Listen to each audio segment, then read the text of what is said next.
Buenas tardes. Es un placer volver a estar otra vez en el Club de Roma, iniciando un ciclo y además del propio club, es un placer hacer un ciclo con el profesor José Luis Villacañas que nos acompaña.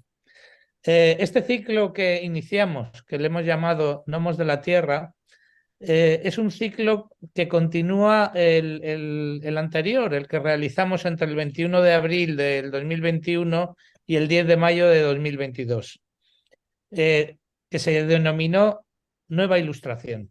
En el ciclo de Nueva Ilustración hicimos un recorrido por la necesidad de pensar desde una posición ilustrada una nueva ilustración tomando conciencia de sus propias dificultades, ¿no? Aquí, de alguna manera, la posición de los que hicimos el ciclo es, es que es mucho mejor un proyecto ilustrado que un caos de falta de normatividad como alternativa para el desarrollo de nuestras sociedades. Hoy empezamos el ciclo del Gnomos de la Tierra partiendo de un concepto, el concepto de Gnomos de la Tierra, eh, que acuñó Carl Schmitt, y, pero no lo tomamos en el sentido smithiano. El sentido smithiano del Gnomos de la Tierra es el sentido de la palabra alemana nehmen, que significa coger, repartir, aprovechar la tierra. El nomos de la tierra sería entonces cómo los seres humanos que habitan la tierra cogen y se reparten la tierra para vivir en ella. Carl Schmitt plantea tres fases, tres gnomos distintos de la tierra, el primero de los cuales se destruyó hace ya 500 años, el nomos antiguo. El segundo de los cuales era puramente eurocéntrico, que lo destruyó la Primera Guerra Mundial, y el tercero de los cuales era el que él vivía en la época de la Guerra Fría, en la década de los 50, donde planteaba unas alternativas de solución al gnomos de la Tierra que hemos tenido la oportunidad de vivir. Una de las alternativas era el dominio de uno de los actores, en este caso los Estados Unidos, eh, eh, que dotaba de equilibrio a este proceso de reparto y de explotación de la tierra. No, el sentido de nomos que queremos nosotros desarrollar lo vinculamos al concepto de nueva ilustración. Consideramos el nomos en el sentido de una normatividad desde la tierra, pero una normatividad no del hombre dominando la tierra, sino del hombre como un elemento más que pertenece a esa tierra, a ese todo en el que estamos, y donde lo que se trata es de alguna manera de construir esa normatividad no como un criterio de reparto, sino como un criterio de abajo arriba para hacer posible el propio florecimiento de todo el conjunto del planeta, que no solo incluye al ser humano, sino incluye a todas las especies que vivimos en él. José Luis Villacañas, que como sabéis es catedrático y experto en filosofía de sociedad, ha sido director del departamento en la Complutense, es el que va a introducir el ciclo a continuación, ciclo que va a consistir en 7 sesiones. Entonces, José Luis, si te parece, te cedo la palabra. Muy bien, gracias José María. Eh, bueno, verdaderamente también es para mí un placer estar aquí con ustedes, eh, retomando este ciclo de seminarios destinado a revisar la idea de ilustración y su sentido hoy. Eh, Espero que al cabo de los 7 seminarios estemos en condiciones de explorar la idea de lo que en cierto modo es nuestro horizonte, el que ha sido definido por el eminente jurista Luigi Ferrajoli como una constitución para la tierra. Creo que el momento de realizar este ciclo es importante en la medida en que nos permite, ¿no?, entender y valorar la coincidencia de este ciclo con la reciente aprobación en los Emiratos Árabes de un acuerdo importante en relación con la cuestión de los combustibles fósiles, ¿no? Cuando uno ve una reunión de esta naturaleza auspiciada por las Naciones Unidas, uno se pregunta sobre qué bases normativas se realiza una reunión semejante, ¿no?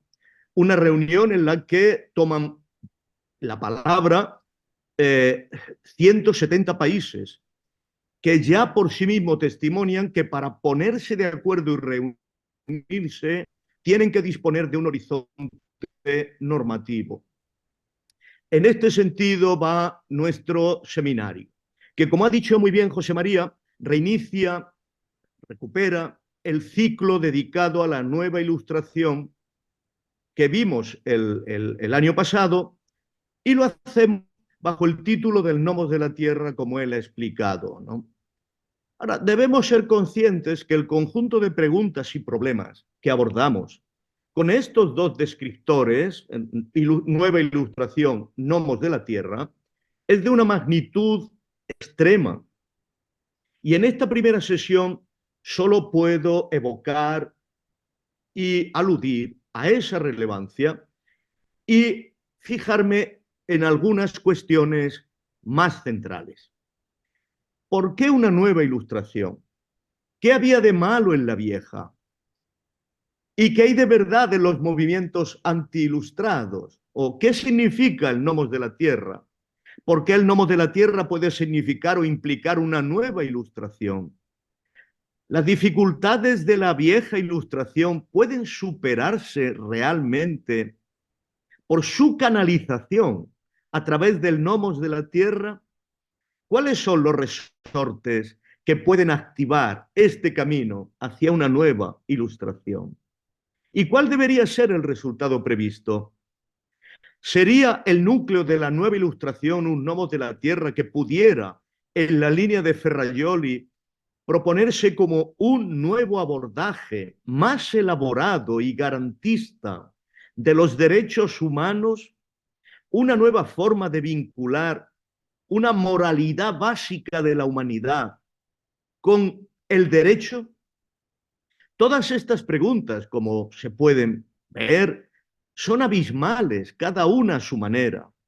Sin embargo, algo debe quedar claro desde el inicio. Por muy descontentos que estemos con la vieja ilustración, todavía más insatisfactoria y desoladora nos resulta la situación en la que nos ha colocado la negación de todo arsenal normativo por parte de un hipercriticismo especulativo que ha tenido lugar en los últimos 50 años.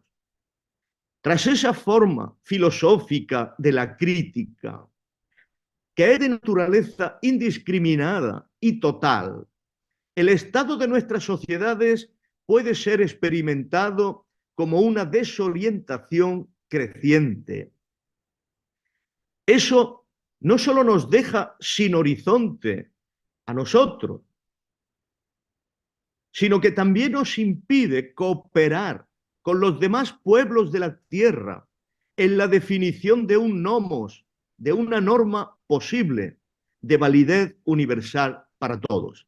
Debemos ser conscientes, en todo caso, de algo. Un horizonte completamente ajeno a toda normatividad solo puede ser transitado por el poder, por un poder que en último extremo tiene que quedar reducido por completo a la fuerza. Sin norma, el poder es fuerza desnuda.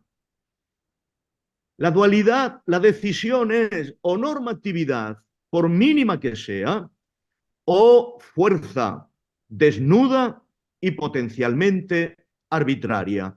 Esa es la elección Decirnos con toda claridad que no disponemos de un horizonte normativo implica considerar que todas nuestras instituciones están meramente sostenidas por su propio poder, su capacidad coactiva y, en último extremo, infundada. Implica asumir que no hay argumento alguno al que podamos dar sentimiento libre de forma compartida, que pueda movilizar nuestra inteligencia en común,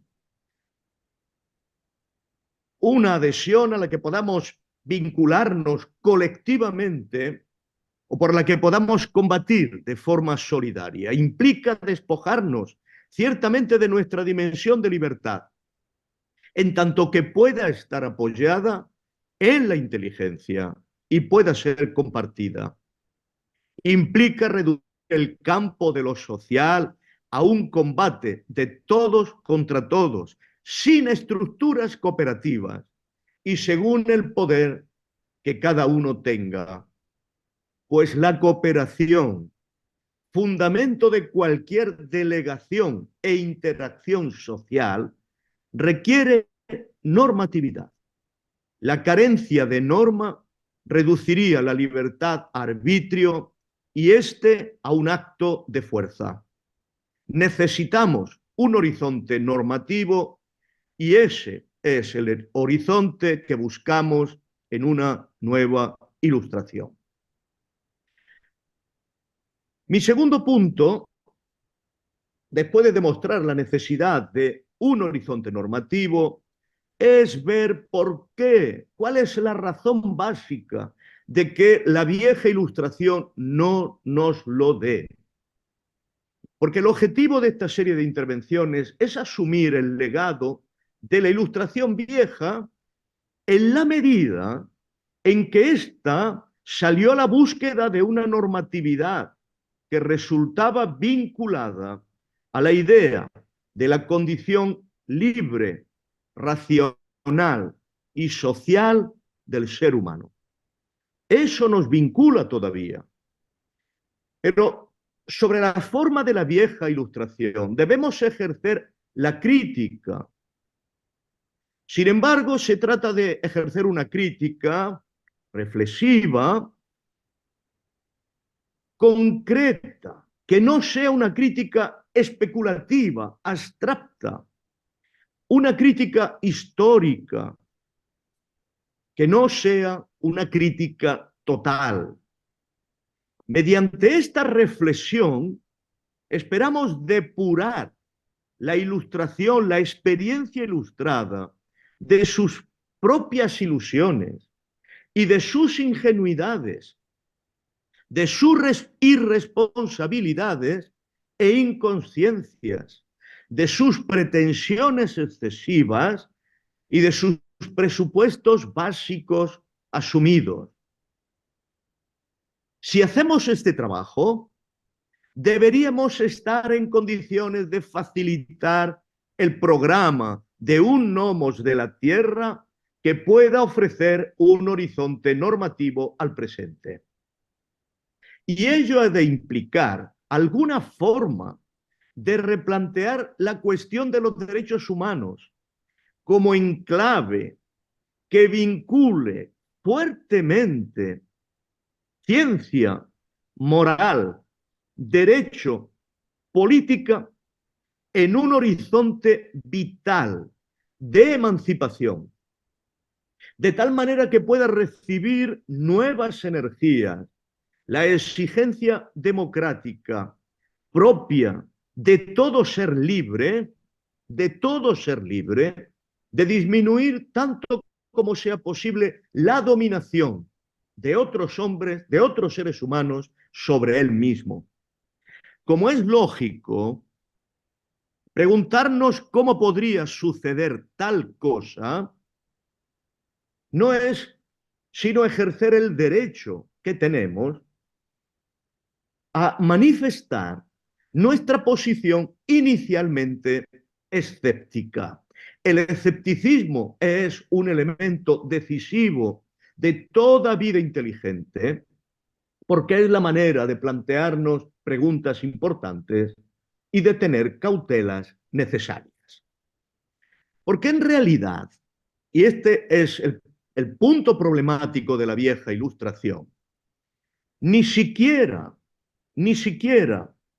resulta evidente el vínculo teórico que hay entre Ilustración y gnomos de la Tierra. Hasta en esto tenemos que ser inicialmente escépticos. Porque la verdad es que la vieja Ilustración no hacía referencia inicial esencial a la Tierra. Los esquemas de pensamiento ilustrado de la época clásica tenían mucho más que ver con el tiempo que con el espacio. Y creo que esta es una de las debilidades de la vieja Ilustración, que sembró de dificultades su experiencia histórica. La Ilustración era la forma de orientarse en el pensamiento y esta orientación en el pensamiento tenía una condición temporal específica, dado que el tiempo del que se suponía que disponía la especie humana, era indefinido, prácticamente eterno. De ahí que en un tiempo indefinido y eterno tuviéramos necesidades de orientación en el largo plazo. Pero al no elevar la Tierra a condición, y este es un punto decisivo, se teologizó, se hizo depender de una mirada inconscientemente teológica la condición temporal. Y se vio el tiempo del que dispone la especie, como dotado de una propia eternidad. Desde el punto de vista espacial, la Ilustración tenía evidencias de contar con la unidad de la Tierra, cierto, algo que correspondía a una conquista conceptual fundamental de la Ilustración, que era la unidad de la especie humana. La unidad de la Tierra imponía la unidad de la especie humana que la había poblado y dominado. Pero por mucho que el espacio fuera condicionante, trascendental, la Ilustración no supo vincular de forma fuerte esta espacialidad, este espacio, al espacio y al lugar concreto de la Tierra. Su espacio era más bien el espacio absoluto de la ciencia newtoniana. Desde este punto de vista, la Ilustración se mostró atravesada por una dimensión utópica. Hablaba desde la Tierra, pero en realidad su programa era sobre todo válido para el tiempo universal, para el tiempo de ese espacio universal. Porque lo único importante para ella ocurría en el tiempo tendencialmente infinito, no en el espacio. El núcleo de las dificultades de la Ilustración se deriva de aquí. La Ilustración clásica presenta un déficit de conciencia de la materialidad condicionante, que la facticidad de la Tierra, el hecho de habitar la Tierra, somete a cualquier pretensión racional y normativa. El primer filósofo que de una manera perfectamente autoconsciente está en condiciones de recabar la insuperable condicionalidad de la Tierra para entender nuestra racionalidad, es Edmund Husserl, el gran creador de la fenomenología. En su etapa final, cuando identificó que determinadas intuiciones que tenemos como seres que habitamos la Tierra, que pisamos la Tierra, es decisivo como experiencia de la razón. La Ilustración clásica, hablamos del siglo XVIII, percibió una fuente de normatividad que no era estrictamente terrenal. La razón humana mantenía para ella su analogía profunda con la razón divina. Sabemos que su instancia normativa, el sujeto normativo de la razón clásica, era una noción secularizada de la divinidad. El sujeto trascendental, el sujeto racional, fuente de la normatividad universal, parece más un logos clásico, un hijo de Dios, que una humilde inteligencia de un animal terrestre. Esto no fue un detalle sin importancia. Por eso su orientación temporal de la vieja Ilustración se dirigió hacia el cumplimiento de promesas que no tenían que ver con el cuidado o la atención de la tierra, ni con nuestra condición mundana, sino con expectativas que procedían del legado cristiano que había irrumpido en nuestra historia con la premisa de mi reino no es de este mundo, y que tenían que ver con las formas de pensar el reino de los cielos. Por mucho que la Ilustración se realizara en la tierra, su norma no procedía de la tierra, sino de esa convergencia de razón divina y humana. Y fue así como la meta resultó ser una forma secularizada de la salvación, un reino de la perfección moral del género humano que se parecía mucho al reino de los cielos. Se daba sobre la tierra, pero significaba una perfección extramundana. Lo que no previó la Ilustración clásica es que este planteamiento, tarde o temprano, tenía que connotar, tenía que definir a los poderes terrenales capaces de impulsar este programa con un aura de autoridad trascendente, salvífica, carismática, potencialmente autoritaria y, llegado el caso, a totalitaria. Hemos pagado en nuestra historia por esta confusión, que en el fondo consistió en no ver que este horizonte ilustrado solo podría abrirse camino sobre la base de un poder finito, limitado, con principios democráticos limitados, y no con otro tipo de poderes. Todos estos supuestos que la vieja Ilustración asumió de forma inconsciente como una herencia teológica, han de ser cambiados para que no se olvide situar en el centro a la tierra como condición última de pensar toda posibilidad normativa. La normatividad que buscamos no es abstracta ni especulativa, sino que ha de asumir la facticidad trascendental de la tierra. Que eso lo haga menos filosóficamente fundada, menos absolutamente fundada, no implica que sea menos realistamente establecida. Que una normatividad tenga condiciones de facticidad no es un desdoro de la fundamentación.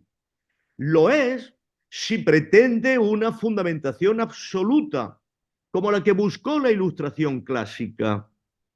Pero eso, una fundamentación absoluta, no lo permite la tierra, que es, como sabemos, una realidad condicionada, no absoluta.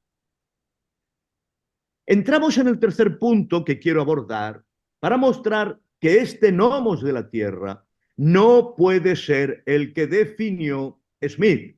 Smith creo que está acertado al proponer condiciones de facticidad, pero su manera de entender el nomos de la tierra, como ha anticipado nuestro querido amigo José María Fuster, es una forma que no nos permite una normatividad con pretensiones de universalidad.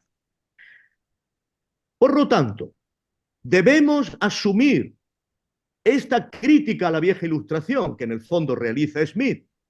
Debemos partir de la facticidad de la Tierra como horizonte condicionante de todo elemento normativo posible. Ahora bien, con el descriptor nomos de la Tierra tenemos dificultades iniciales en su significado smithiano que debemos identificar. Pues el concepto, tal y como fue definido por Carl Schmitt en su libro importantísimo sobre las relaciones internacionales, tiene elementos que nos perturban. Aunque su tesis partía ciertamente de la dimensión material de la Tierra, sus pretensiones normativas no son compatibles con las pretensiones de la Ilustración, debemos decirlo. Smith no es un heredero de la Ilustración antigua, ni de la nueva, ni de ninguna en este sentido. A la Ilustración le es inherente siempre una condición cosmopolita. Y la clave es que la nueva Ilustración debe pensar este concepto de otro modo que la antigua, concepto de cosmopolitismo, pero su normatividad ha de tener una mínima dimensión universal, cosmopolita. Pero si Smith tiene un horizonte histórico inspirador, como ha recordado Fuster, es el de la razón de estado de poder del siglo XVII, diferente del propio de la Ilustración. Si recordamos su tesis, la norma, el nomos en relación con la tierra, tiene que ver con la ocupación, con el nemen, con el habitar originario, con la toma de tierras.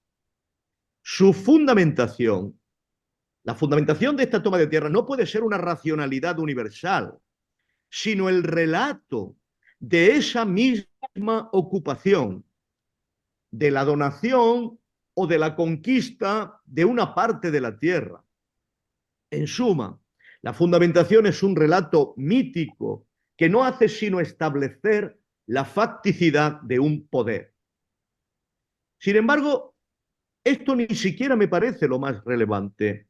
La cuestión no es que estemos ante una fundamentación mítica que no puede compartirse de forma universal. El mito siempre es local, sino que traza una diferenciación, una línea divisoria, una línea de demarcación, una particularidad que no tiene por qué aspirar a una normatividad común con otras ocupaciones de la tierra.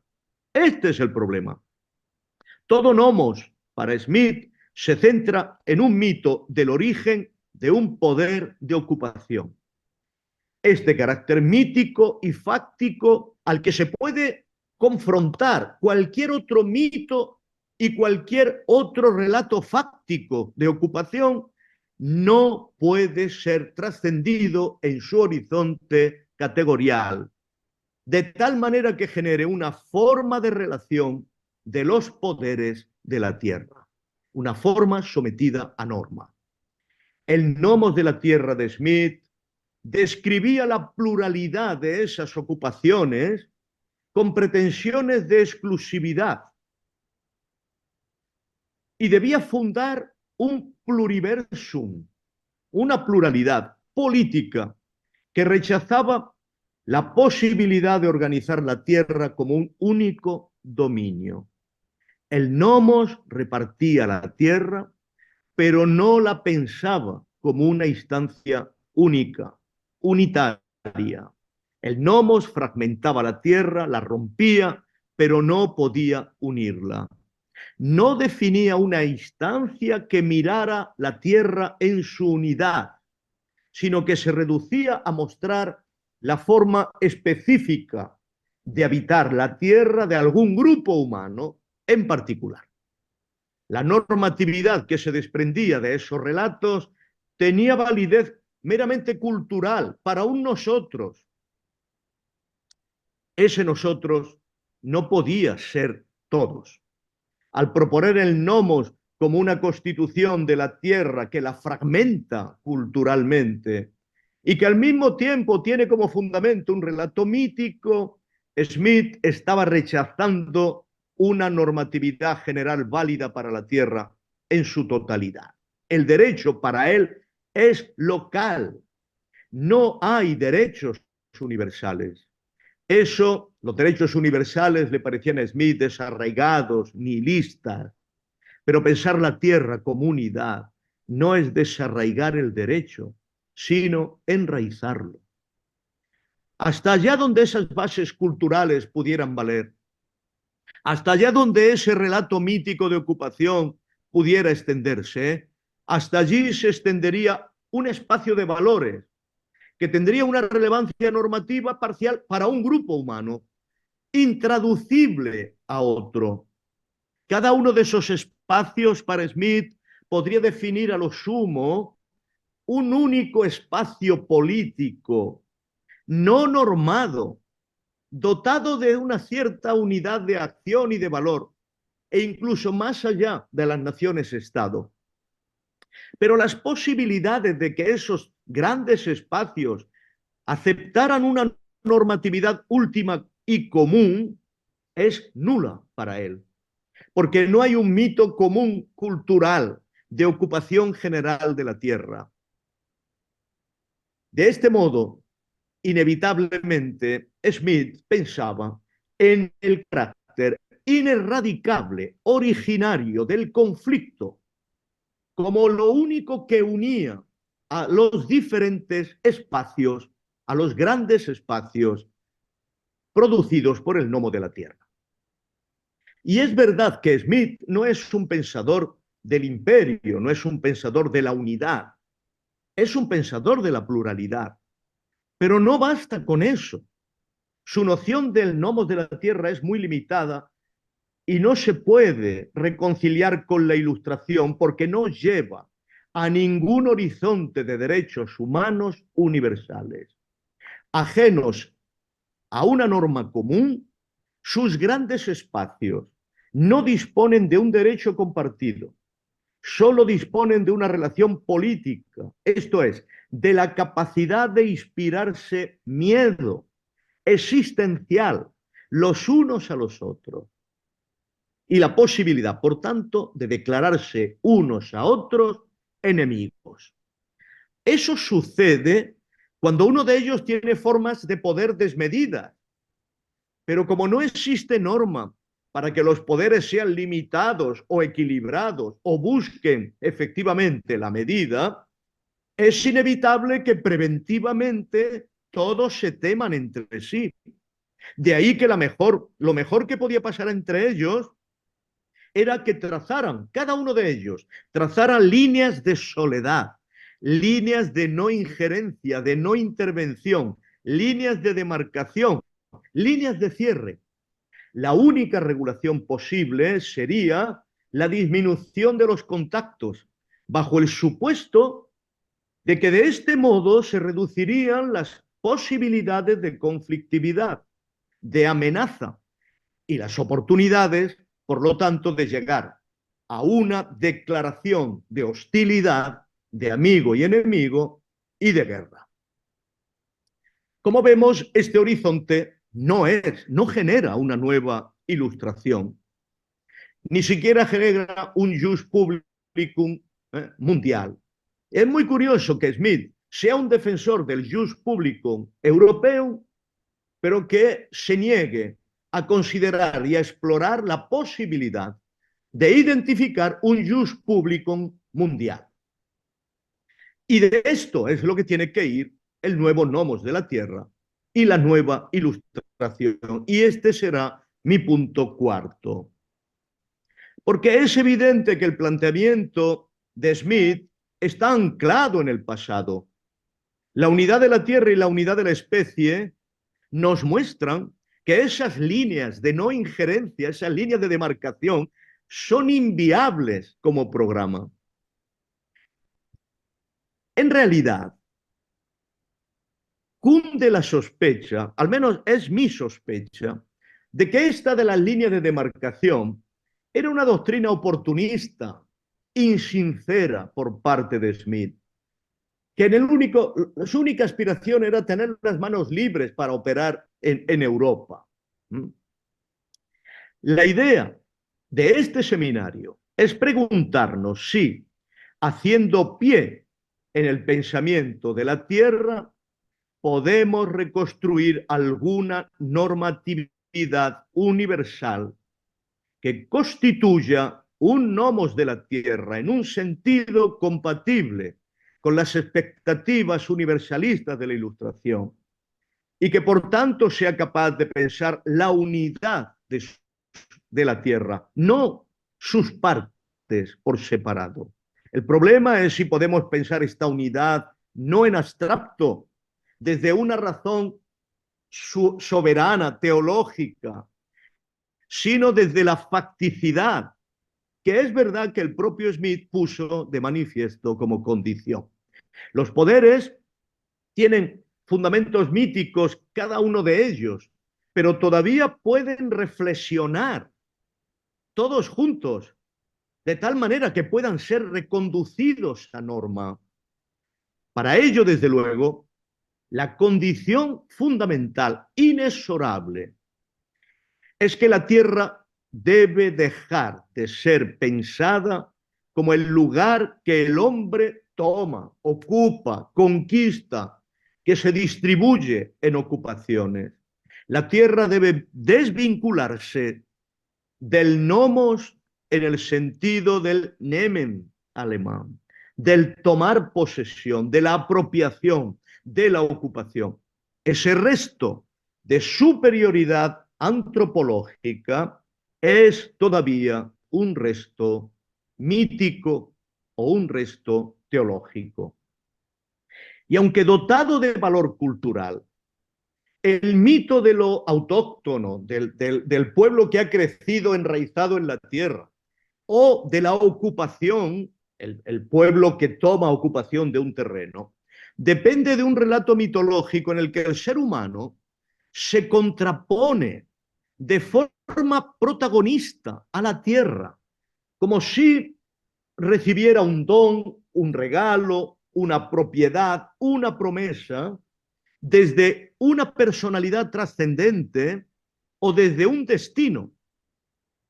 En este relato, el ser humano dispone de la tierra, pero no asume su pertenencia a ella. La tierra fue res nullius, pero ya no lo es, dice esta forma de mirar. Al depender de este relato mítico, a Smith le era muy fácil extraer la consecuencia final, normativa. Una parte de la tierra era de alguien y éste tenía soberanía para fundar un derecho. Eso era todo. Un derecho de propiedad que se expresaba en ulterior normatividad de la voluntad soberana. De ahí brotaba una legitimidad que aspiraba a que las demás potencias las dejaran en paz. El derecho no depende en esta construcción ni de la facticidad de la tierra ni de su unidad, sino de la primacía del ser humano sobre ella. Este pensamiento está en el origen de las tierras prometidas, de los pueblos elegidos, de los pueblos bendecidos, en el sentido de que la relación del ser humano con la tierra está mediada por otra instancia sagrada, superior, que no es la propia tierra. El derecho procede de ese acto privativo, no de la desnuda facticidad de la unidad de la tierra, que no sabe de trozos ni de ocupaciones. Desde cierto punto de vista que debemos descubrir, la unidad de la tierra no se deja fragmentar. Es una unidad. Y debemos preguntarnos si de esa unidad puede brotar un nomos, una norma. Y para ello debemos dejar de pensarla como res nullius, como cosa de nadie. La Tierra no es una cosa de nadie. Un pensamiento realista de la Tierra no ve ahí, en esta dimensión de res nullius, un punto de partida razonable. Quizá debamos romper con estas bases smithianas y preguntarnos si es posible pensar otra relación del ser humano con la Tierra que no esté determinada por estas premisas. Desprendernos de esa mediación mítica es la condición de posibilidad para abrir un pensamiento que recupere la universalidad normativa de la Ilustración. Nuestras preguntas, sin embargo, deben orientarse desde una reflexión crítica sobre la vieja Ilustración, como he dicho, y en este sentido preguntarnos por lo que puede ser una forma de dirigir el pensamiento que esté anclada en nuestra experiencia histórica concreta y que sea característica de nuestro presente. Esa sería la garantía de caminar hacia una nueva Ilustración de forma sólida, no en el aire de la especulación. No partir de una teología inconsciente que haga de la razón un subrogado de Dios, ni de un mito de ocupación que hace del ser humano desde el punto de partida ya un depredador radical. Ni teología ni mito. Quizá un sobrio minimalismo científico. La Tierra es la única casa de todos los seres vivos. Como dijo Husserl, la Tierra es el arca de Noé. No es un res nullius, es el lugar de la vida. La unidad de la Tierra soporta la unidad de la vida. Y no solo es la unidad de la especie humana. No somos especiales. Nuestra estructura humana vino definida por Husserl con esta palabra, dahin leben, dahin, vida dentro, vida ahí, dentro de nosotros, en nosotros, herederos de toda una corriente de vida que arrastra 3.000 millones de años. Esa es la verdadera estructura compartida. Ese es el nosotros real. Y en verdad, nuestro presente nos ofrece una experiencia que nos hace mirar la unidad de la Tierra con una concreción, con un realismo que la vieja Ilustración no tuvo a mano, nunca. Pues como hemos dicho, la dependencia de las promesas de salvación, de perfección moral, de reino que no es de este mundo, de dominio radical de la realidad, que ofrecían la meta todavía a la Ilustración, dotó a este pensamiento tradicional de una orientación optimista inequívoca.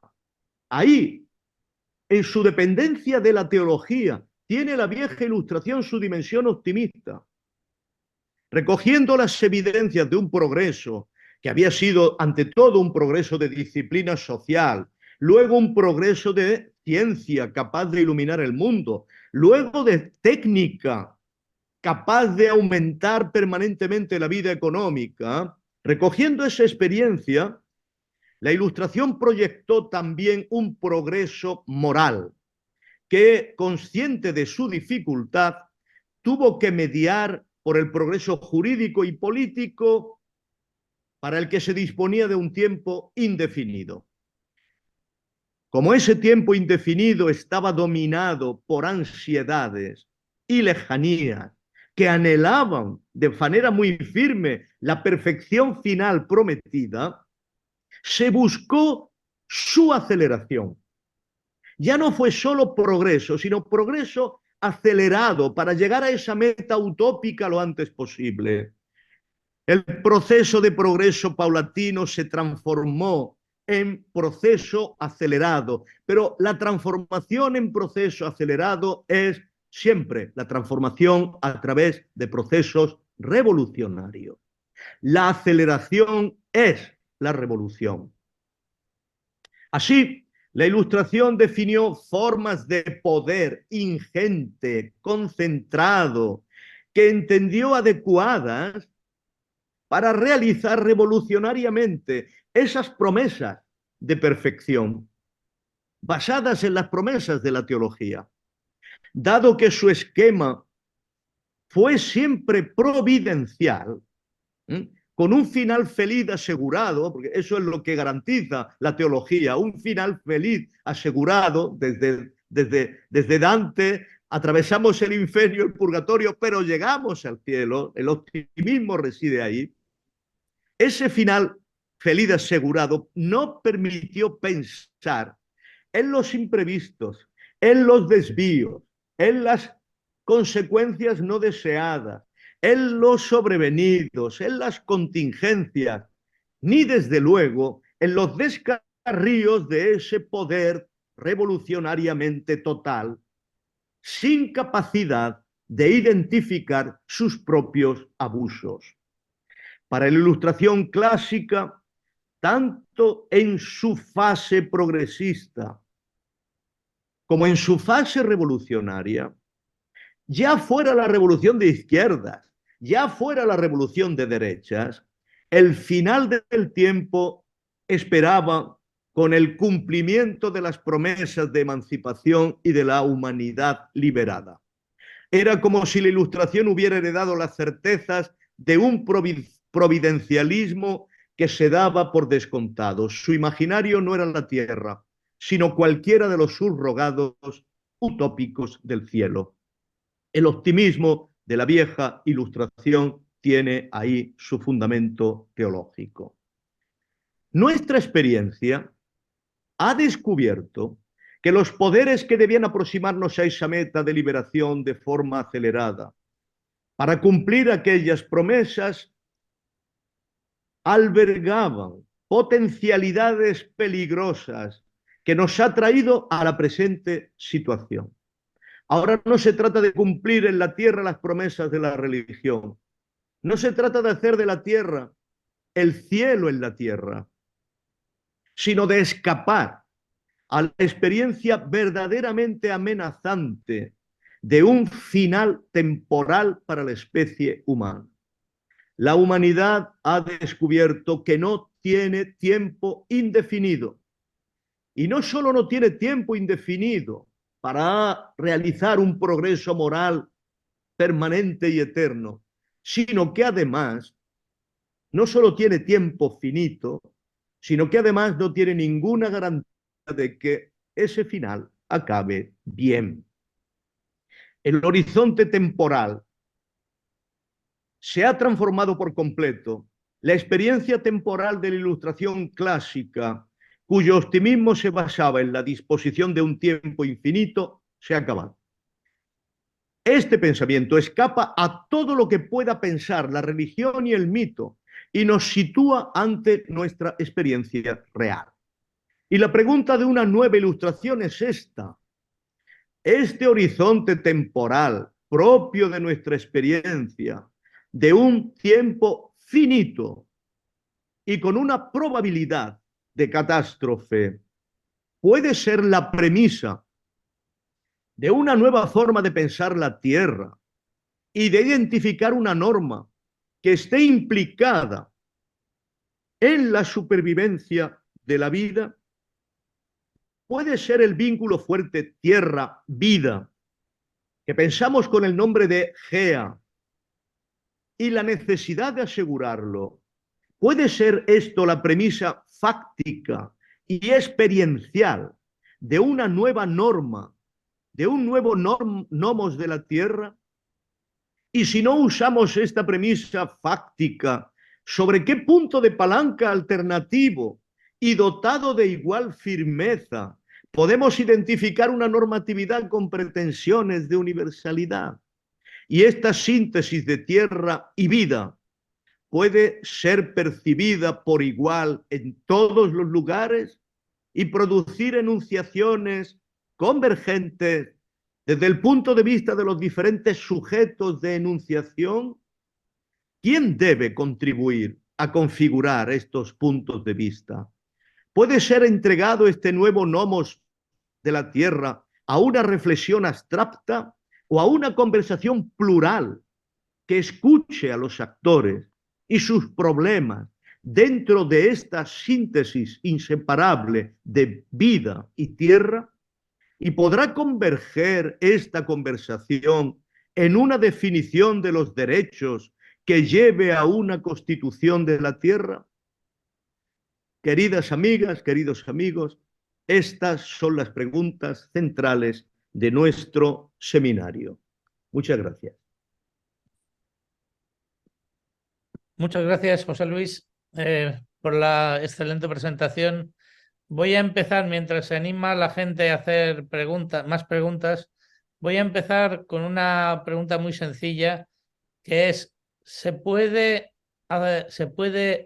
ser ilustrado, se puede ser un nuevo ilustrado sin una dosis de optimismo? Y en caso de que sea necesaria la dosis de optimismo, ¿cómo se puede recuperar el optimismo sin incurrir en los problemas que nos ha producido el optimismo anterior?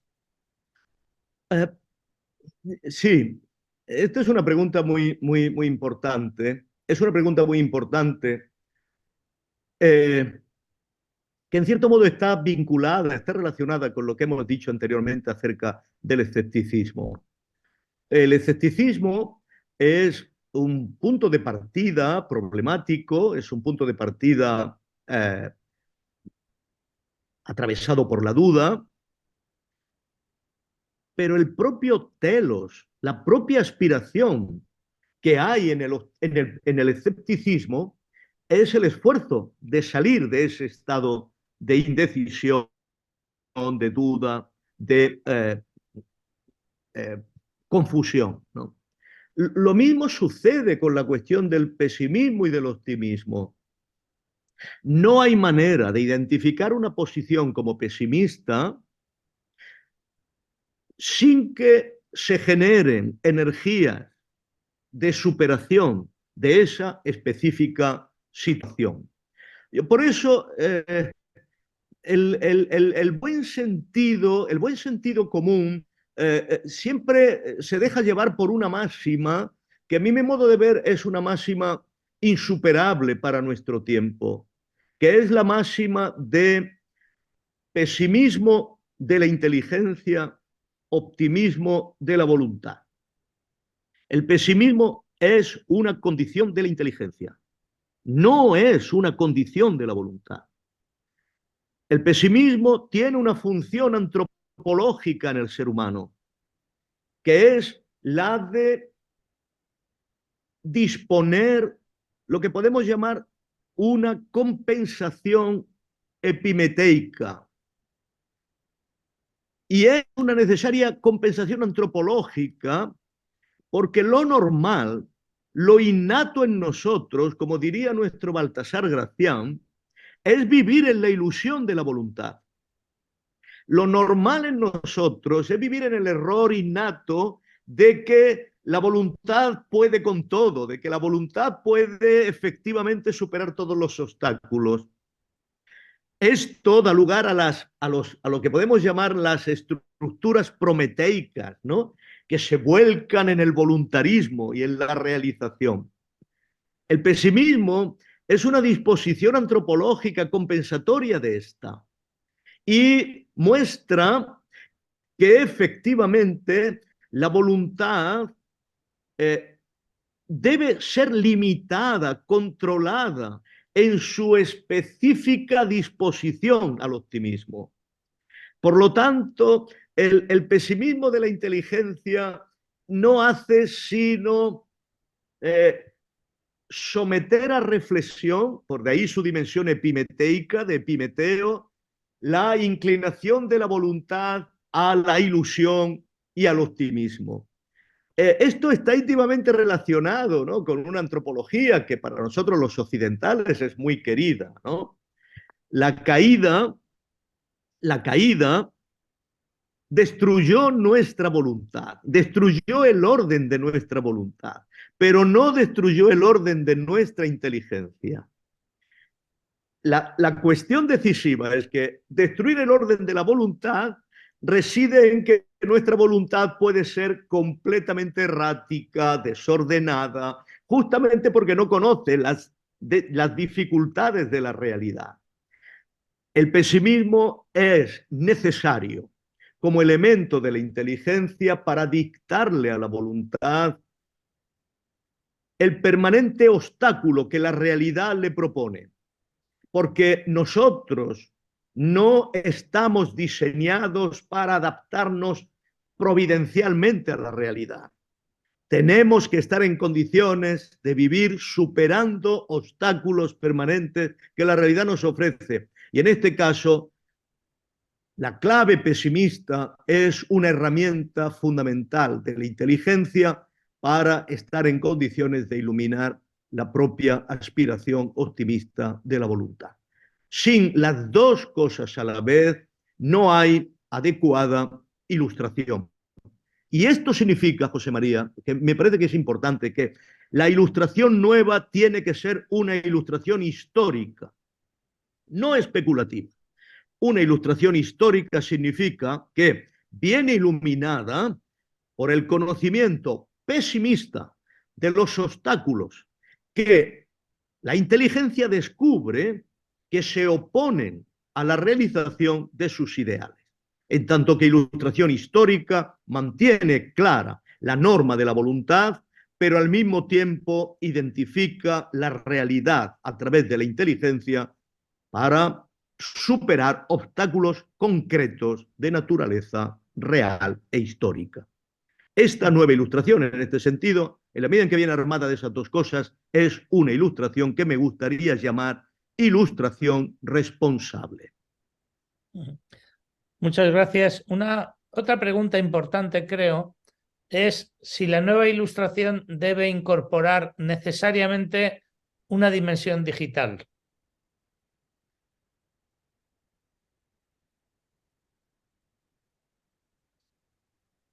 Bueno, estamos haciendo un seminario, un webinar, un seminario online que tiene una forma escópica digital, ¿no? Yo creo que la manera específica de experimentar la unidad del espacio de la Tierra es el espacio virtual. O sea, la forma en que habitamos la unidad de la Tierra, ciertamente, es mediante este sistema digital, ¿no? No podríamos estar experimentando la sincronía de este espacio, no podíamos estar habitando la sincronía de este espacio único para todos, que es el espacio de la Tierra, sin estar, ¿no? Mediante esta presencia virtual. Pero a mí me parece importante que mientras que tengamos la voluntad de utilizar la experiencia digital como optimización de la experiencia material y espacial, no me preocupa en absoluto la configuración de un espacio virtual. Esto lo podemos trasladar, ¿no?, a cualquier otro ámbito.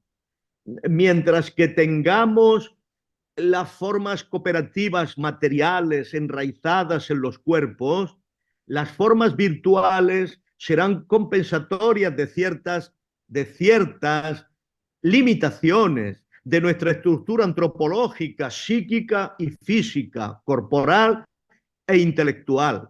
El problema es que las formas virtuales se constituyan en invasoras de nuestra propia constitución orgánica e intelectual.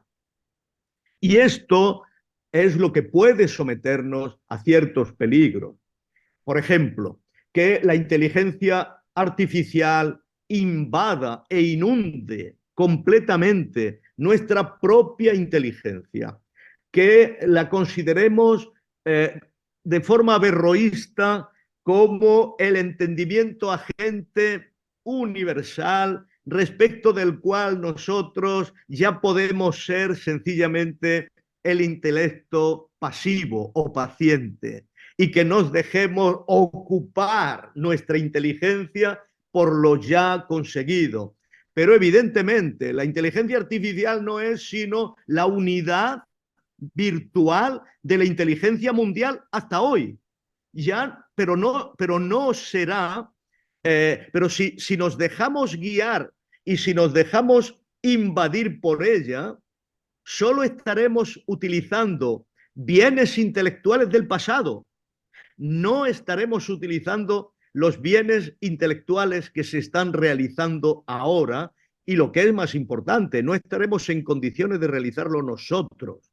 La actividad de la inteligencia, del psiquismo humano, no puede dejarse invadir por la inteligencia artificial, que es la inteligencia del pasado.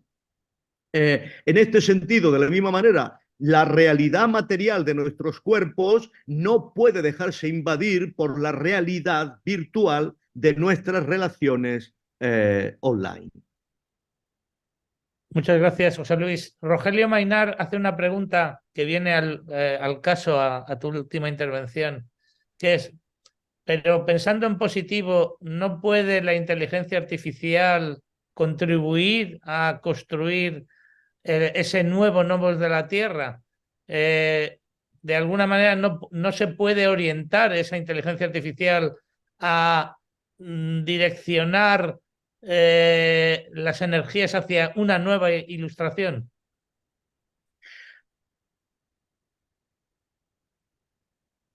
Por supuesto que se puede, por supuesto, no hay ningún obstáculo. Ninguna herramienta técnica ofrece un obstáculo insalvable para ser dirigida a determinados fines. Esto, ninguna herramienta impone al mismo tiempo sus fines, excepto tendríamos que verlo en relación con el teléfono móvil en las escuelas, ¿no? En la medida en que la aspiración del teléfono móvil en las escuelas aspira fundamentalmente a llamar la atención del alumno respecto de estímulos completamente ajenos al ámbito escolar y por lo tanto tiene una aspiración contraria a una finalidad que podía ser establecida, ¿no?, en determinado ámbito institucional. Pero ni siquiera ahí el teléfono móvil no estará en condiciones de exigir a la humanidad que se utilice respecto de determinado fin o de otro, ¿no? Es, una vez más, pesimismo de la inteligencia, optimismo de la voluntad, es, una vez más, la debilidad del actor el que puede llevar a determinada herramienta técnica a un fin o a otro. Por lo tanto, claro, puede ser dirigida la inteligencia artificial hacia el espacio de la virtualidad o las nuevas tecnologías, pueden ser dirigidas a. El problema es si lo están siendo. El problema es si lo son. El problema es si la forma de uso que estamos dándole, quizás seducidos de una manera intensa por su novedad, están de facto dirigiéndose a esta nueva ilustración. A mi modo de ver, esto habría que anticipar resultados del seminario, pero a mi modo de ver, yo creo que no hay posibilidad de una nueva ilustración si no estamos en condiciones de definir con claridad el telos último respecto del cual la nueva ilustración es un procedimiento intelectual. En mi opinión, no basta, obviamente, con preservar la vida, como es obvio. Tenemos que estar en condiciones de preservar la vida formando sujetos que estén en condiciones de preservar la vida. Si no, el enunciado, la meta de preservar la vida se convertirá claramente en un enunciado utópico. Y por lo tanto lo que tenemos que ver es qué tipo de sujeto, para qué tipo de sociedad ilustrada.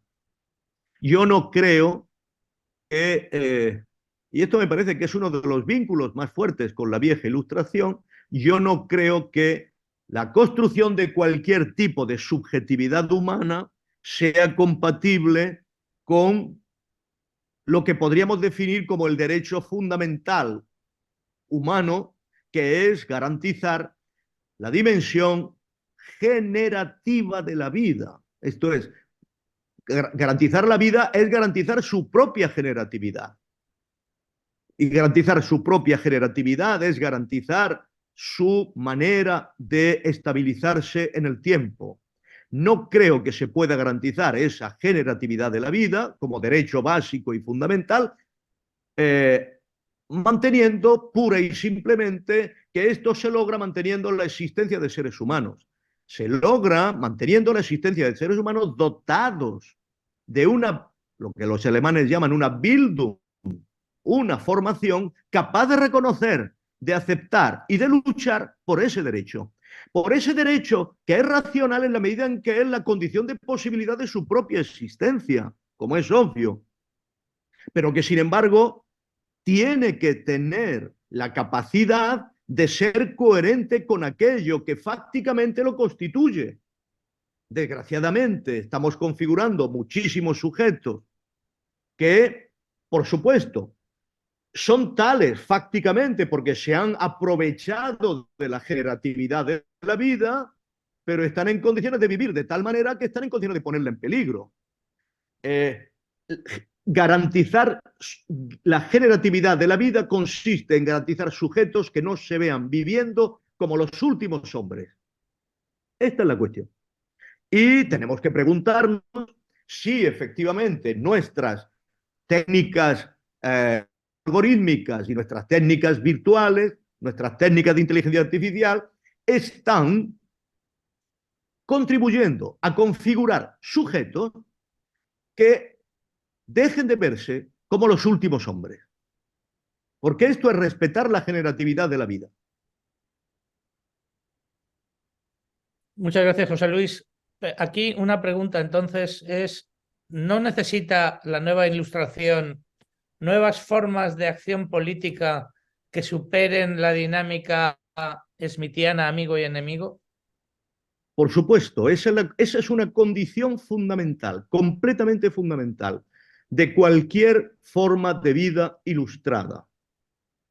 Y esto, por supuesto, que es algo que conecta con lo que estoy argumentando en la pregunta anterior. No hay nada más fácil, esto es, no hay nada más vinculado al dualismo, la diferencia amigo-enemigo que la mentalidad apocalíptica. Y no hay nada más vinculado a la mentalidad apocalíptica que aquellos que se ven y se representan como los últimos hombres. Tenemos que acabar con el apocalipticismo justo por la diferencia entre el pesimismo de la inteligencia y el optimismo de la voluntad, porque tenemos que acabar con esta estructura inexorable de cualquier apocalipticismo, que es identificar el amigo y el enemigo en la última batalla final de la humanidad, ¿no? Esto es una...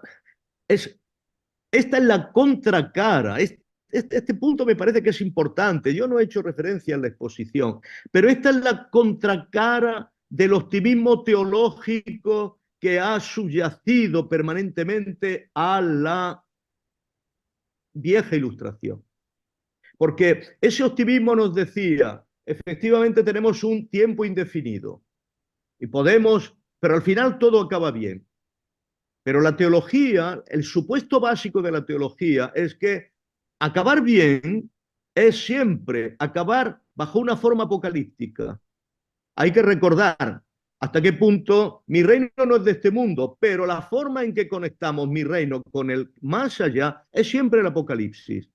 Y es ese Apocalipsis el que tiene las formas de Cristo, anticristo, que es la base estructural de la dualidad amigo-enemigo y que es la base estructural de la experiencia de la aceleración del tiempo.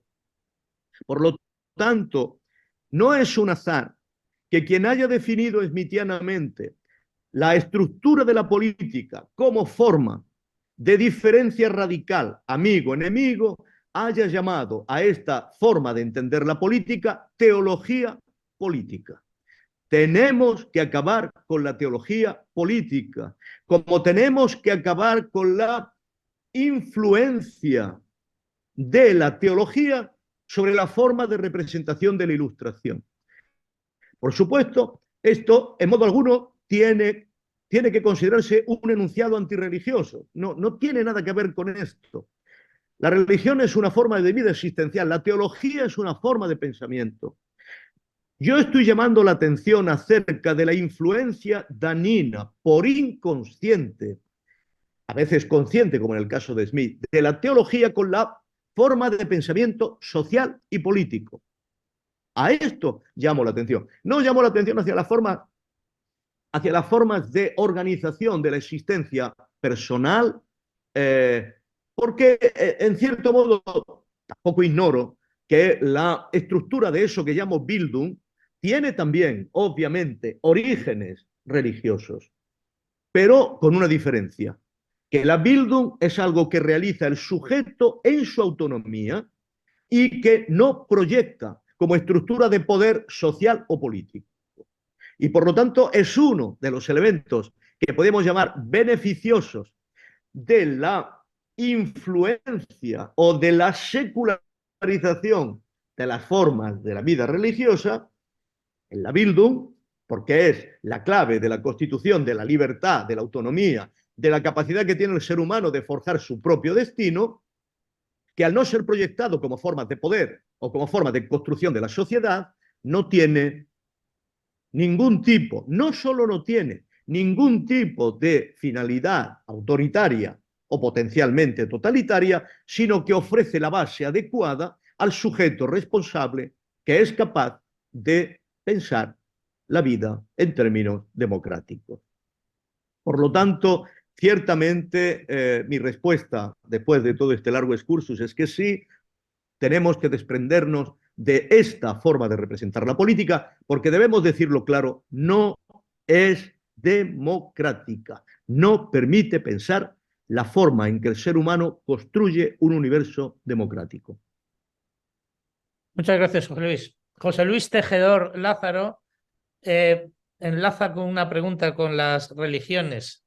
Todas las religiones de base teológica que de alguna manera son o tienen pretensión exclusivista, ¿cómo se pueden incorporar, porque tienen una base extensa, cómo se pueden incorporar a la consecución de una normatividad universal? Desde la facticidad, eso es un problema fáctico concreto, ¿no? Claro, este es un problema, efectivamente. Ha identificado la pregunta, y por eso le doy las gracias, ha identificado la pregunta que se deriva claramente de todas mis invocaciones a la facticidad y a la estructura de la pluralidad, ¿no?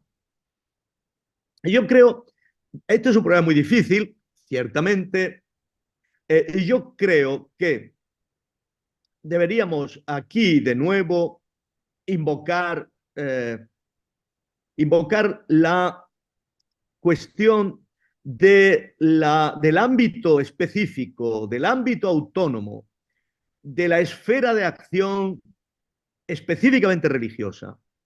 Y deberíamos estar en condiciones de vincular la teología, las diferentes teologías, como un intento de racionalización de la vida religiosa, de la vida de los grupos religiosos y solo de los grupos religiosos. Yo creo que deberíamos, no habrá ilustración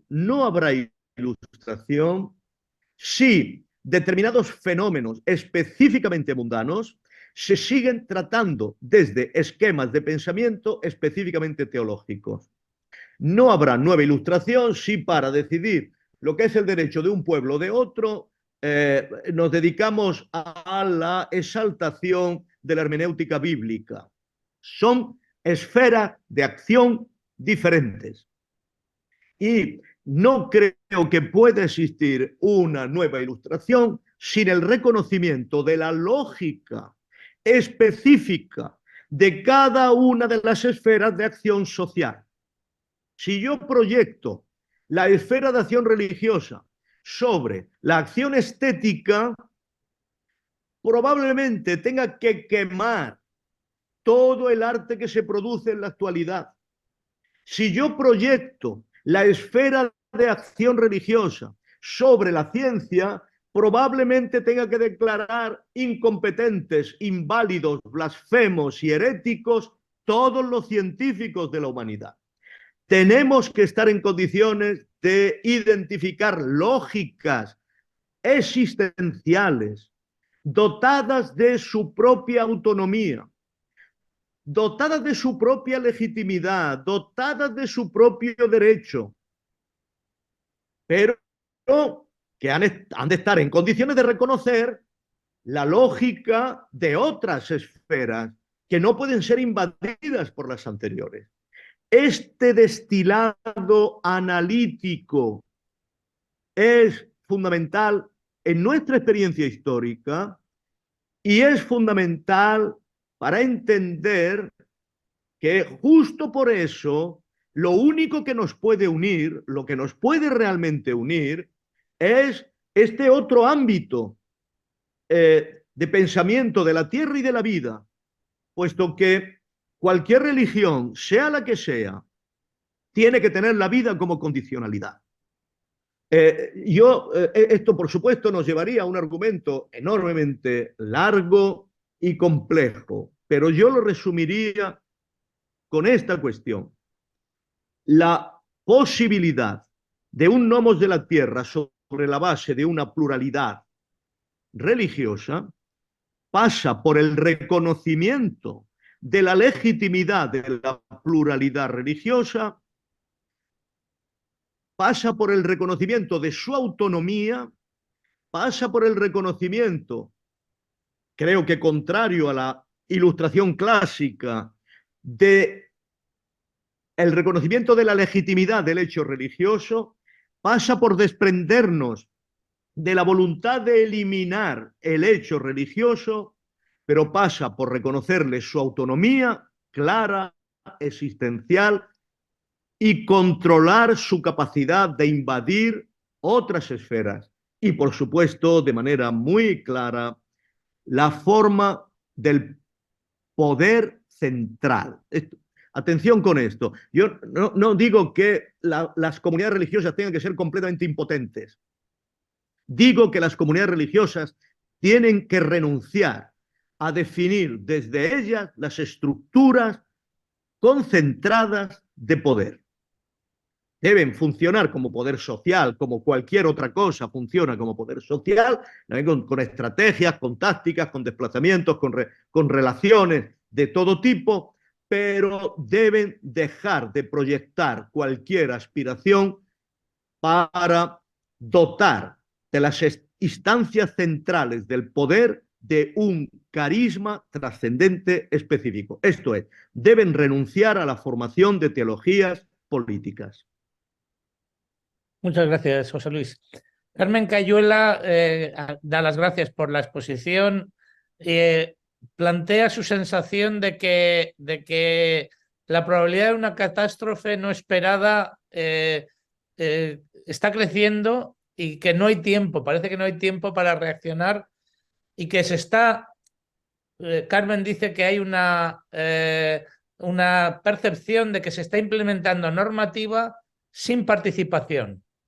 Entonces, la pregunta es, ¿no habría que tener transparencia sobre todas las nuevas normativas que se están creando? Y pregunta también, ¿quiénes son los nuevos ilustrados? ¿Hace falta también una nueva moralidad? O sea, son varias preguntas que hace Carmen, inquieta por la probabilidad de una gran catástrofe.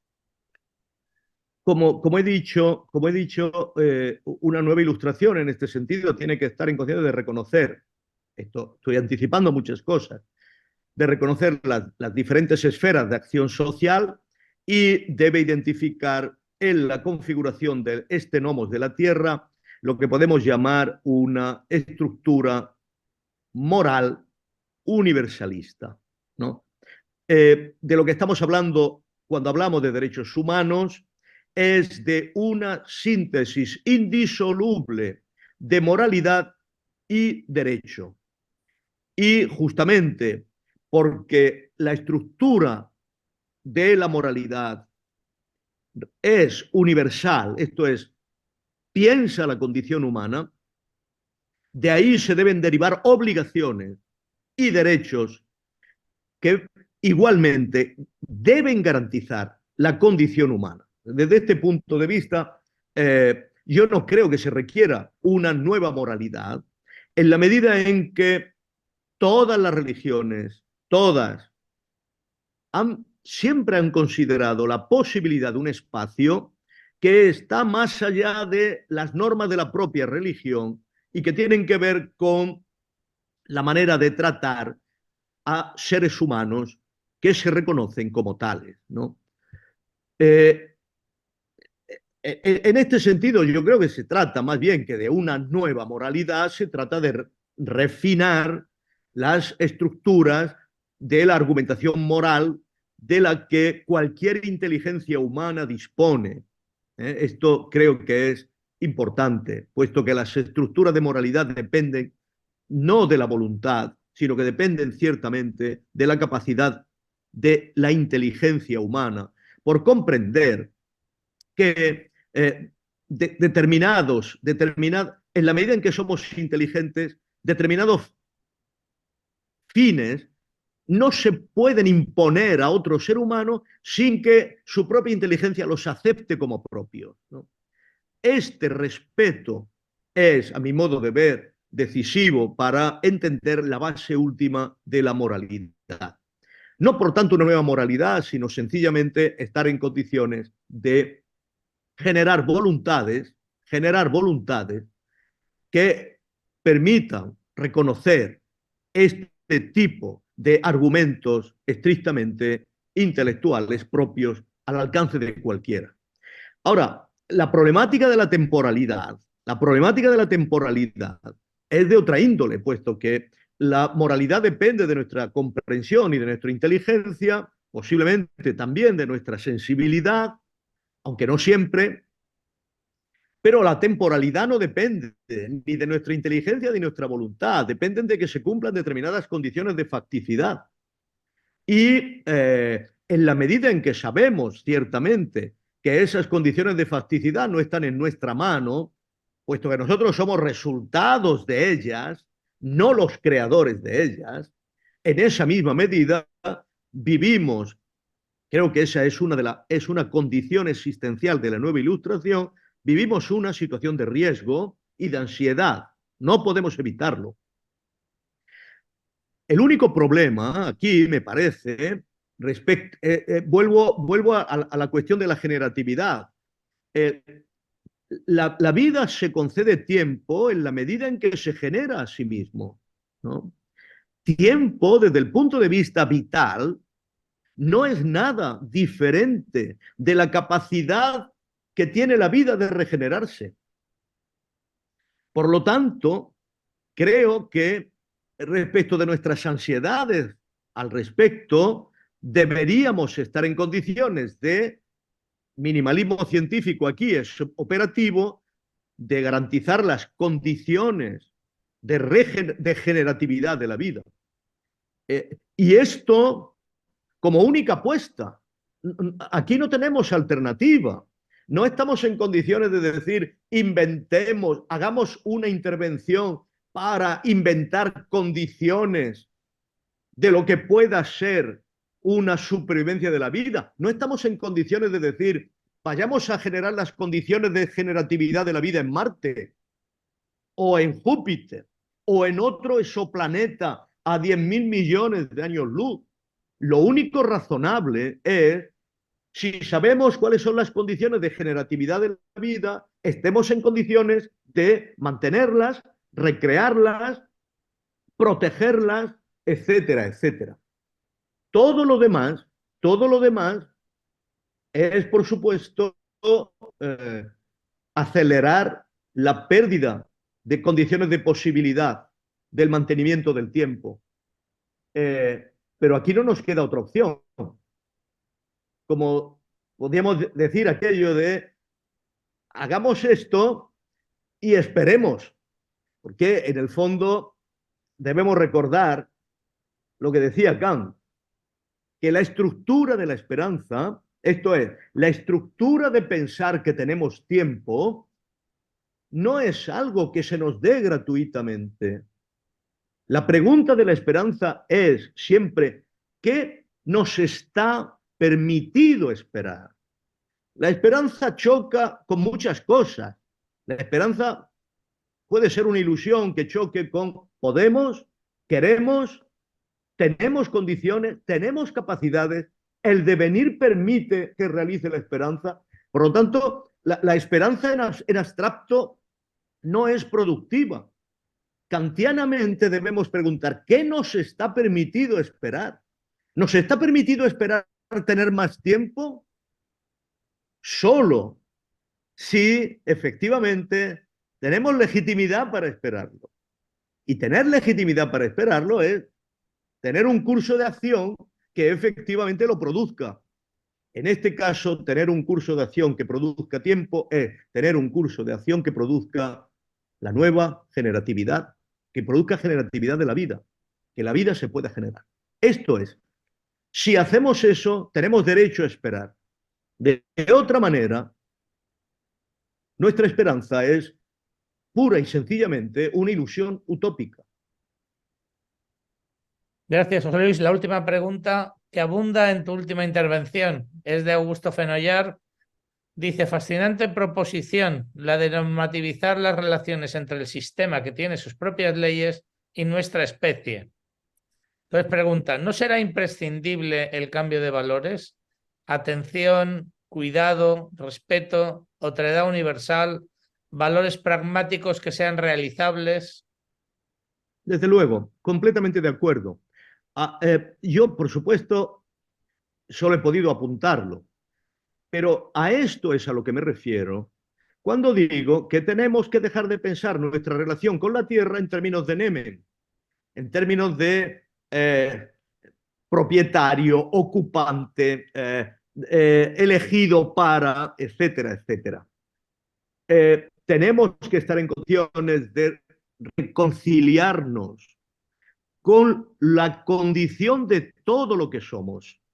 No podemos organizar una vida que tiene como finalidad luchar en la destrucción de todas las condiciones de las que procedemos, ¿no?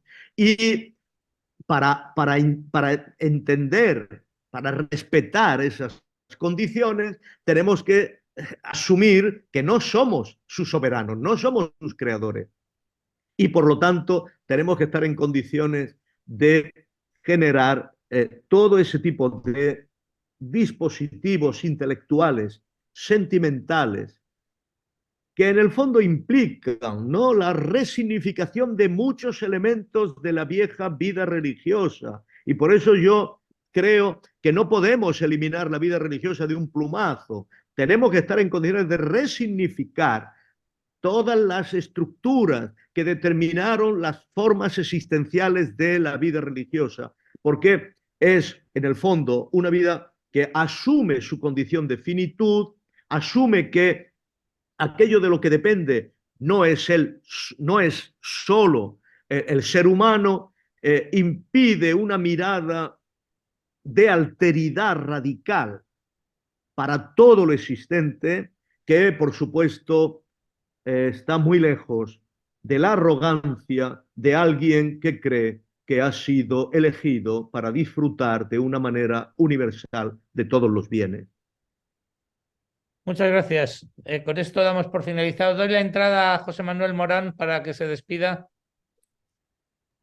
José Manuel. Bueno, buenas tardes. Bueno, en primer lugar, pedirles disculpas porque debido a que en este mes de diciembre estamos haciendo miles de actividades y por condicionantes de algunos ponentes, hemos propuesto algunas de las sesiones a las 7 de la tarde. Hay el lunes una a las 4:30 para hablar de la COP, pero a las 7 hay de la COP 28 y a las 7 hay otra sobre la segunda sesión de este ciclo que hemos empezado sobre ideas para una nueva economía necesaria. Pues mi confusión me ha llevado a pensar que empezábamos a las 7 en vez de empezar a las 6:30, que es cuando han empezado los dos profesores que me han precedido. Yo les diría que el origen de este seminario surgió al final del seminario del ciclo que hicimos sobre la nueva ilustración, que fue un ciclo que se gesta porque en el libro Coman, que es un informe de varios miembros del Club de Roma, no es un informe al club al uso, porque normalmente el club encarga informes. Lo que fue, pensamos que en ese libro se habían escrito media docena de páginas diciendo que era necesaria una nueva ilustración por diversas razones. O sea, había que salir, por un lado, del ámbito geográfico europeo, de las culturas europeas, pero había también que contemplar la emergencia de otras culturas, la preeminencia de otros, por así decirlo, imperios económicos que están generando esta globalización multipolar en la que vivimos, y era importante hacer una reflexión general. Aquel seminario salió muy bien, pero claro, aprovechando que estábamos a punto de cumplir los 75 años de la Declaración de Derechos Humanos del año 48 firmada en París, planteamos un tema a los profesores, al profesor Villacañas y a José María Fuster, de por qué no hacíamos unas sesiones sobre derechos humanos, o sea, hasta qué punto aquella declaración que no se está cumpliendo en montones y montones de latitudes del planeta, ¿por qué no veíamos incluso también no solo cómo se podría acelerar el cumplimiento de esos derechos en esas zonas del planeta que no se cumplen y en esas sociedades, sino también ver un poco qué derechos nuevos han aparecido? Porque de alguna manera las transformaciones tecnológicas que estamos viviendo nos están llevando a las preocupaciones por una serie de consideraciones que eran impensables en París a 3 años de finalizar la Guerra Mundial. Sin embargo, ellos, en una comida tremendamente ilustrativa para mí, que soy un alumno de ambos, pues resulta que me convencieron en la Facultad de Filosofía y Letras que había que hablar del nomos de la Tierra. Yo me fié de ello, pero claro, he seguido participando en otra serie de sesiones del Club de Roma, y si ustedes se han acercado a alguna de ellas o las ven luego en nuestra página web, se darán cuenta que en mí va surgiendo cada día más una gran desesperanza. No sé, esto no quiere decir que sea más inteligente, José Luis. Lo mío no es un pesimismo de la inteligencia, es que yo no veo soluciones ni salidas. El otro día, casualmente, el Grupo Canario promovió un seminario sobre el transporte marítimo. A mí me pareció interesante, pero pensé que iba a ser solo ese seminario, y ahora vamos a tener que hacer un ciclo mucho más largo, porque al hilo de ese seminario, que yo les recomiendo que lo busquen y lo vean, a mí me surgieron unas dudas tremendas. O sea, estamos caminando sin ninguna luz, diciendo que tenemos que transformar esto, pero no sabemos cómo. Y este cómo, que es la pregunta clásica que hacía Aurelio Pechea, que fue el que hace, él era el presidente del Comité Ejecutivo del Club de Roma en 1972, y cuando se acaba de escribir Los límites al crecimiento, ellos hacen un epílogo. Y Aurelio Pechey plantea la pregunta del cómo se llega. No me pinte usted el futuro, no me diga usted que voy a tener un transporte marítimo sostenible. Dígame con qué barcos, con qué combustibles, con qué puertos, con qué equipamientos de puertos. A los pocos días teníamos la junta directiva del capítulo y yo les dije a todos los miembros del capítulo que no lo hubieran visto el seminario, que lo vieran porque estamos ante una situación verdaderamente dramática. la temperatura sigue aumentando, los problemas generados por la digitalización creciente van en aumento, tenemos cada vez más herramientas, pero ¿somos capaces de gobernarlas? ¿A favor de quién se están usando? Y sin embargo, estamos como en un momento de desconcierto donde la complejidad sigue aumentando, los avances tecnológicos continúan, pero nosotros estamos perdiendo el control. Y no somos solo nosotros, es más. En este tiempo hemos hecho algunos seminarios vinculados a la gobernanza surgida de Bretton Woods. Y claro, nos encontramos con que hay otros actores que ya no son el Fondo Monetario, que ya no es el Banco Mundial, que ya no hay convenios de París, que ya no hay una serie de regulaciones y de reglas que nos habíamos dado, y esto hace que todo sea mucho más confuso.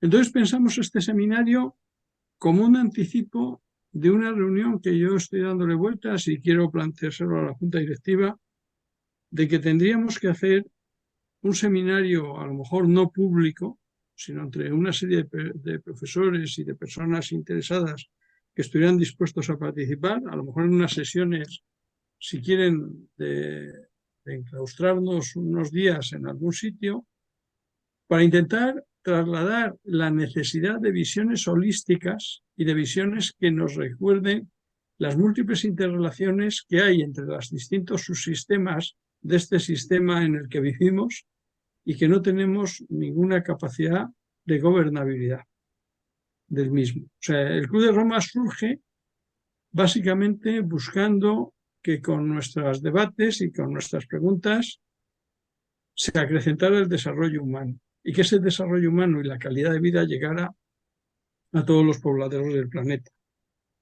Y el otro tema era que ante momentos de crisis que vendrían, a medida que aumentara la complejidad y las interacciones, sería necesario contar no con modelos de gobernanza, sino con capacidades de gobernabilidad. Y esas capacidades de gobernabilidad se supone que tendría que haber unos centros que ilustraran que ante determinadas encrucijadas se señalasen por dónde se podía ir. Ustedes lo ven ahora. Estamos asistiendo al drama de Gaza. Estamos asistiendo a que el sistema de Naciones Unidas lo podíamos dar por amortizado. Porque ¿de qué sirve que 150 y tantos países digan que hay que promover una tregua si nadie les hace caso y los agresores, los agredidos, pues pueden oír que, mira, en Nueva York están decidiendo esto unos cuantos y qué? ¿Y qué nos llega? Estamos incluso normalizando situaciones. De hecho, tenemos un próximo seminario a mediados de enero dentro de este otro seminario que corre en paralelo a este y que en su última sesión hablamos de las nuevas soledades, de que vivimos en muchedumbres pero estamos solos y que la soledad no solo es una soledad física y material, es que mucha gente que no tendría razones para estar en una situación de soledad se está viendo totalmente aislado de lo que está ocurriendo. Y la próxima sesión va a ser sobre la banalización del mal. Pero qué mayor banalización del mal, que es ver las escenas que estamos viendo por la televisión del drama de Gaza y las estamos empezando a asimilar y a normalizar. Y vemos a un niño ensangrentado y el primer día nos hizo efecto, pero cada vez nos hace menos efecto. Y esto es gravísimo para la especie, pero es gravísimo para cada uno de nosotros y para nuestras colectividades. Y por eso este seminario a nosotros nos pareció, cuando se planteó en la Junta Directiva, que era un seminario que, a pesar de las dificultades que pueda tener en acercarnos a algunos lenguajes, a algunos planteamientos, era empezar a repensar cómo tendríamos que darnos cuenta que somos uno más en este planeta y que deberíamos de preocuparnos no solo por nuestras comodidades y derechos, sino también por no destruir el planeta como lo estamos destruyendo. Yo me temo que la COP28, a pesar de esa bien intencionada idea de que algún día se acabarán los combustibles fósiles, seguirá siendo de estas hombres que dicen cosas maravillosas, pero que no hay ningún compromiso detrás y no hay ningún calendario detrás y no hay ninguna manera de decir cómo vamos a llegar a ese mundo ideal sin combustibles fósiles. Piensen ustedes que, por ejemplo, para nosotros es un momento de una delicadeza increíble, porque creemos que vamos a poder expandir las energías renovables y no nos damos cuenta que eso es posible en países que han generado inversiones en redes que permiten conectividades, pero que hay muchas zonas del planeta donde no hay conectividades, donde nadie ha hecho una zanja, donde nadie ha puesto un enchufe, y no podemos pretender moverlo todo con energías renovables y con electricidad distribuida si realmente no tenemos ni siquiera unas redes mínimas de acceso a eso, porque la gente, en eso hay zonas donde la gente sigue cocinando con leña y viviendo con candiles. Estamos en un momento mucho más grave y mucho más peligroso que hace 20 años. Y seguiremos aumentando la complejidad y el riesgo si no hacemos una reflexión holística que intente decir, intentamos entender qué está pasando. Por eso yo os agradezco enormemente la cantidad de preguntas que habéis hecho. Yo he tomado un montón de apuntes. A mí me vais a obligar a mirar otras cosas y no sé si está bien hacer esto a mediados de diciembre. Vosotros sois profesores y debíais dejarnos a los alumnos descansar. Así que promover el próximo seminario a finales de enero. No nos avancéis a mediados de enero porque son demasiadas ideas, demasiados conceptos y los que, bueno, pues ya teníamos dificultades, como sabe José María Fuster, que somos colegas de una ingeniería, que las dificultades de mecánica de fluidos, si les añadimos estas complejidades que nos habéis puesto vosotros, me da la sensación de que algunos de los fluidos se nos van a escapar y puede ser que sean algunos de los que nos riegan el cerebelo. Así que muchísimas gracias, muchísimas felicidades a vosotros para este fin de año y para el próximo año y a todos los que nos han seguido con una gran paciencia. Y nos veremos en el 2024 en estas lides.